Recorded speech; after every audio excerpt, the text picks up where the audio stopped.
Sinoć je u Centru za turizam, kulturu i sport promovisana nova knjiga Magijski obredi iz okoline Svrljiga, projekat Udruženja žena Etnoforum iz Svrljiga.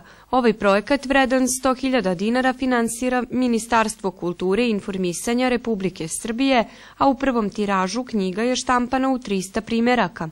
Najviše običaje i obreda sakupljačima 75-godišnjem Velizaru Joviću i Jeleni Dikić prenela je 80-godišnja Ljiljana Videnović iz Ribara.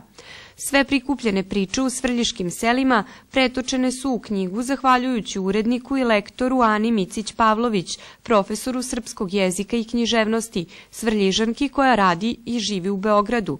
Cilj izdavanja ove knjige je čuvanje običaja i obreda iz našeg kraja od zaborava i njihovo približavanje i prenošenje mlađim generacijama, kaže Jelena Dikić, predsjednica Etnoforuma.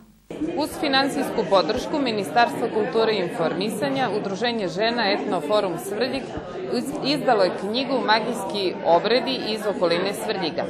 Ovo delo je nastalo uz veliku podršku gospodina Velizara Jovića, koji je išao sa nama po ovim okolnim selima. Sakupljali smo kod naših baka ta narodna predanja, narodne običaje koji se prenosili sa kolena na koleno i na taj način se sačuvali od zaborava. To su uglavnom, što bi naš narod rekao, mađije ili malo kulturnije rečeno magije, koje su te bake nekada davno, a možda i danas, izvodile, odnosno te rituale, da bi sačuvale svoga supruga, da bi osvojile voljenu osobu, da bi povratili izgubljeno zdravlje. Sada neko viđenje ovog modernog sveta možda je da to u suštini i nije baš tako, ali je lepo sačuvati i znati šta su to radili naši preci. Osim toga, u ovoj knjizi se pominju razni običaji za Uskrs, Đurđevdan, slavu, za tako neke prigodne manifestacije naših naroda.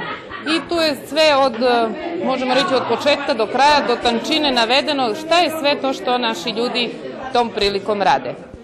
Osim toga, tu su još neke zanimljivosti iz tih malo apstraktnih pojava, što bi bilo lepo da naši ljudi pročitaju. I o svemu ovome naravno možete se informisati iz te naše knjige Magijski obredi iz okoline Svrljiga, koja je, zahvaljujući našoj članici Ani Micić-Pavlović, pretočena u jednu knjigu, dobila je znači izgled knjige.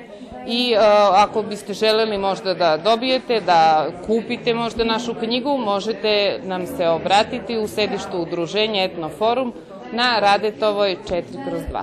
Milija Miletić, predsjednik opštine Svrljig, koji je prisustvovao promociji, kaže da je veoma zadovoljan ovim projektom, jer je očuvanje tradicije i njeno prenošenje mlađim pokolenjima od suštinskog značaja za očuvanje identiteta ovog kraja. Zahvalio se na pozivu Etnoforum, odnosno Jeleni Radojković, koja je inicijator ovog skupa, koja je zajedno sa Jović Velizarom obišla naša sela, obišla naše bake i uzela u knjigu, stavila sve ono što je interesantno.